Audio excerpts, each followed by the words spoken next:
জীবনে যদি সফল হতে চান তাহলে বিয়ে করুন। না না ভাই, এটা বলার পেছনে কারণ আছে।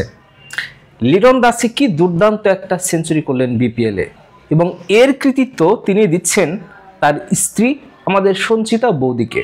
এর আগেও আমরা দেখেছি সাকিব ভাই, আমাদের সাকিব আল হাসান, তিনি যখন দলকে জিতিয়েছিলেন একবার এর কৃতিত্ব দিয়েছিলেন শিশির ভাবিকে। বোঝাই যাচ্ছে যে ক্রিকেটারদের সফলতার পেছনে তাদের স্ত্রীদের অনেক অবদান। এই লিটনদার কথাই ভাবেন, বেচারা চ্যাম্পিয়ন্স ট্রফি থেকে বাদ পড়েছেন, মন খারাপ, অনেকদিন থেকে আসলে ওইভাবে ফর্মে ছিলেন না। আজকের ম্যাচে ভাই রে ভাই, একদম খেলা কাকে বলে, কত প্রকার শট, কি কি ক্লাসিক্যাল লিটন দাস, এবং তিনি বুঝিয়ে দিলেন যে তিনি ফুরিয়ে যাননি। এবং সেঞ্চুরির পরে ম্যাচ শেষে যখন তার কাছে জানতে চাওয়া হয়েছিল এই সেঞ্চুরিটা নিয়ে, তিনি দুজন মানুষকে আসলে এর কৃতিত্ব দিয়েছেন। তিনি বলছেন যে তিনি অনেকদিন থেকে রিদমে ছিলেন না, তার স্ত্রী তাকে মানসিকভাবে অনেক সাপোর্ট দিয়েছে, এবং আরেকজন বল বয় শাহিন। এজন্যই বলছি যে যদি লাইফে সফল হতে চান বিয়ে করুন, কারণ আপনার স্ত্রী আপনার খারাপ সময় আপনাকে প্রচুর সাপোর্ট দেবে। লিটন দাসের এই ইনিংসটা অনেক রেকর্ড গড়েছে। কিন্তু আজকেই কিন্তু চ্যাম্পিয়ন্স ট্রফির প্রাথমিক যে দলটা ঘোষণা করা হয়েছে, এবং সেখানে কিন্তু লিটন দাসের জায়গা হয়নি, এবং এর পরেই এইরকম একটা সেঞ্চুরি, এইভাবেও ফিরে আসা যায়।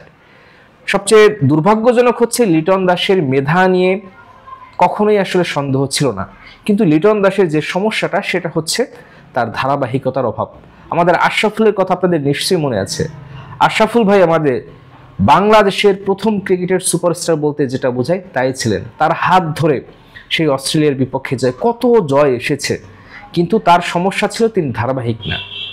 লিটন দাসও ঠিক তেমনি, তার মেধা নিয়ে, তার ক্রিকেটীয় শট নিয়ে কখনোই আসলে সন্দেহ ছিল না, কিন্তু ওনার যেটা সমস্যা ধারাবাহিকতার অভাব।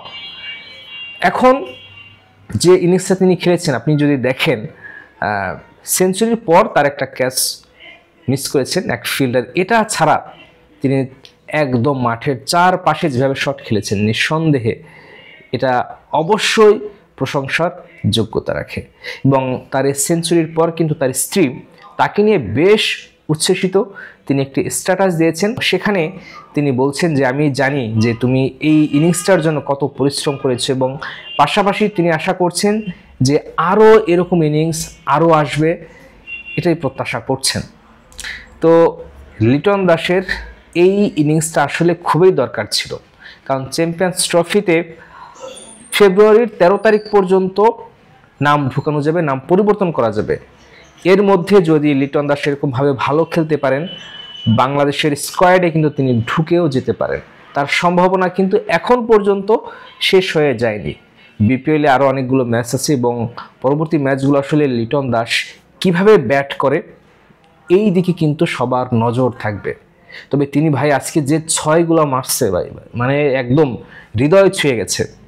অনেকে তাকে বলেন ক্রিকেটের মোনালিসা, কিন্তু তিনি যখন আবার বাজেভাবে আউট হয়ে গেছেন তাকে নিয়ে সমালোচনা হয়েছে, কিন্তু লিটন দাস যে আবারও স্বরূপে ফিরেছেন, এটা বাংলাদেশের ক্রিকেটের জন্য অবশ্যই দারুণ একটি ব্যাপার।